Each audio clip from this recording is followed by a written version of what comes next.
প্রিয় শিক্ষার্থী বন্ধুরা, আসসালামু আলাইকুম ওয়া রাহমাতুল্লাহ। আশা করি তোমরা সকলেই ভালো আছো।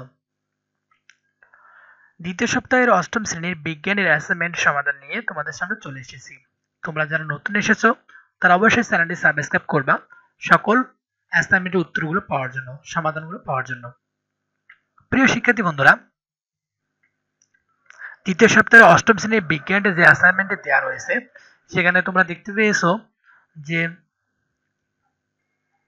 প্রিয় শিক্ষার্থী বন্ধুরা, উদ্দীপকে দেয়া রয়েছে নিধিদাতের বাগানে পেঁয়াজ গাছে পানি দিতে গিয়ে দেখলো ছোট পেঁয়াজ গাছটি 6 মাসে অনেক লম্বা হয়েছে। সে তার মায়ের কাছে জানলো কোষ বিভাজনের কারণে এমন হয়েছে। পরে মা গাছটিতে কিছু জৈব সার প্রয়োগ করলেন। মেয়ে মাকে জিজ্ঞেস করলো, মা তুমি মাটিতে সার দিচ্ছ কিন্তু তা পাতায় পৌঁছাবে কি করে? মা জানালেন এক বিশেষ প্রক্রিয়ার মাধ্যমে। প্রিয় শিক্ষার্থী বন্ধুরা, এই উদ্দীপকের মাধ্যমে নিচের যে 4টি প্রশ্ন রয়েছে ক, খ, গ, ঘ এই উত্তরগুলো দিতে হবে। ক নম্বরে দেওয়া আছে কোষ বিভাজন কাকে বলে? প্রিয় শিক্ষার্থী বন্ধুরা, আমরা দেখব কোষ বিভাজনটা কাকে বলে। 1 নম্বর, কোষ বিভাজন কাকে বলে?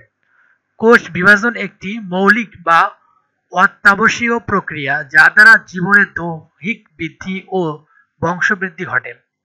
যে প্রক্রিয়া জীবকোষের বিভক্তির মাধ্যমে একটি থেকে দুটি বা 4টি কোষের সৃষ্টি হয় তাকে কোষ বিভাজন বলে। বিভাজনের ফলে সৃষ্টি হয় নতুন কোষের অপত্য কোষ।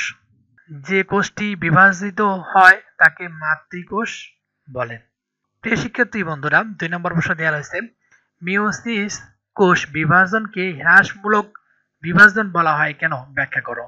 তোমরা নিচে দেখতেছো স্ক্রিনে যে সুন্দরভাবে প্রশ্নের অ্যান্সারটি দেওয়া রয়েছে, তোমরা এখান থেকে লিখে নেবা। প্রিয় শিক্ষার্থী বন্ধুরা, 3 নম্বর প্রশ্নের প্রথম ধাপ হলো এটি। তোমরা প্রশ্নে থেকে দেখো এই সিস্টেমটি। 3 নম্বর প্রশ্নটা দেখে নিচ্ছ, তারপরের অংশটি হচ্ছে এটি। তোমরা সুন্দরভাবে খাতায় লিখে নিবা ভিডিওটি পজ করে করে। এরপর আমরা 4 নম্বর প্রশ্নে যাব। 4 নম্বর প্রশ্নের প্রথম ধাপ হচ্ছে এটি,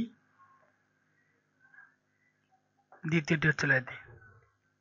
প্রিয় শিক্ষার্থী বন্ধুরা, তোমরা অবশ্যই ভিডিওটি সুন্দরভাবে দেখে ভিডিওর যে উত্তরগুলো দেওয়া রয়েছে তোমরা খাতায় লিখে নেবা এবং অবশ্যই সাবস্ক্রাইব করবা। সাবস্ক্রাইব করতেই হবে তোমাদের, কারণ এর পরবর্তী ভিডিওগুলো যদি পেতে চাও অবশ্যই সাবস্ক্রাইব করে বেল আইকনটিতে ক্লিক করে দিবা। তাহলে আমি যখনই ভিডিও আপলোড করব তোমাদের চ্যানেল নোটিফিকেশন চলে যাবে।